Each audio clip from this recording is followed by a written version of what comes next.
All right, story time again. This time it's about trusting God in brand new and unfamiliar situations. So I need to share the story. I forgot about this. So I joined the Army National Guard from being a Marine. Now, I've been out of the Marine Corps for just a handful of years. I did 8 years in the Marine Corps. I did 4 years of reserves and 4 years of active duty. Now, this time I was Sergeant McNeil going into the Army National Guard, and I went through AMA, which is the Alabama Military Academy. And I did this as a commissioning source to be an officer. Now, when I joined, I knew nothing about the Army. It's completely different from the Marine Corps. It's different lingo, different culture, different styles, different everything. The Marine Corps is a department of the Navy. We talk boat talk. The Army talks land talk. This was completely foreign to me. So when I signed up, I recognized not until I got into the program that I knew nothing about the Army. Now, I didn't have to go through any type of Army boot camp because once you go through in the Marine Corps, you don't have to go through any other military boot camp, no matter who you transfer to. So with that said, I know nothing.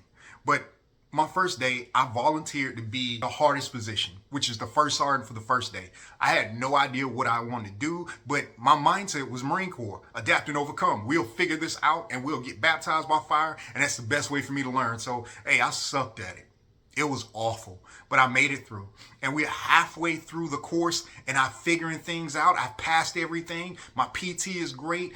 All my tests I'm passing, the tough stuff I think I'm getting through, and we're coming up on land navigation. Now, I feel like I got a leg up on that land navigation because this is something you do in the Marine Corps. This is something that we've taught in our boot camp, as well as it's a skill that we practice. So when it came for us to do this, as we were practicing, I nailed it every time during practice. But the day of the test comes, and it's raining, and it's really cold.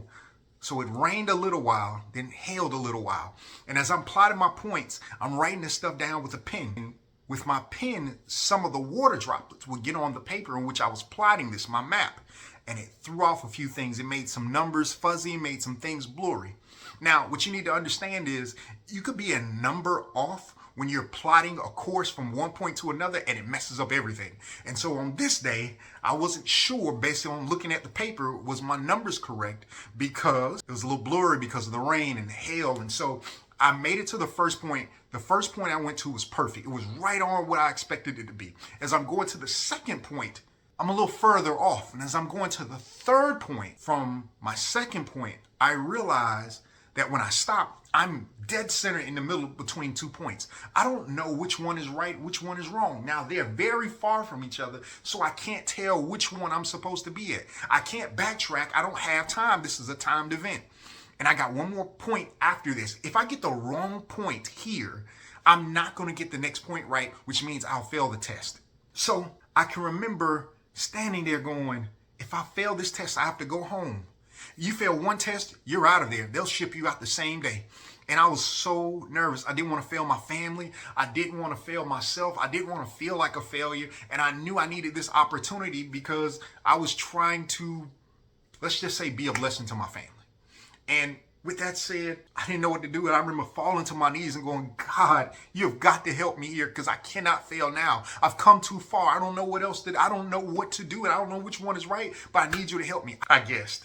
And then I went to the next point, and I was really off on the next point. And I was between 2 points again. I was like, oh my God, it's no way I can get both of these right. I guessed again. I knew one of them had to be wrong. We go back, we turn in our information, and they're reading off the names of the people who passed, and my name didn't come up. I remember dropping my head going, I gotta go home as a failure. I can't believe that I failed land nav. I can't believe God. And so I'm disappointed. I can feel like tears welling up in my eyes. Then the guy says, McNeil, did I call your name? I was like, no, sir. He's like, I thought I called your name. I said, no, sir. He goes back, he checks again. He's like, oh, your name was on the list. I just forgot to add it. Sir, you can't play with me like that. Listen, here's what I learned. The things we're most worried about, God finds a way to orchestrate it where it works in your favor. It's hard sometimes to know where's the right way to go because you feel like you're guessing. And the truth is you are a little bit.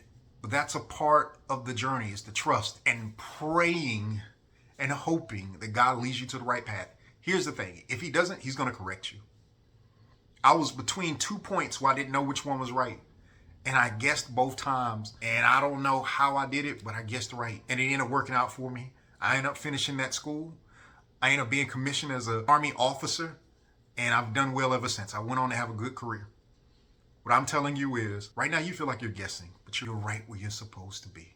Here's what I need you to understand, that the goal is growth.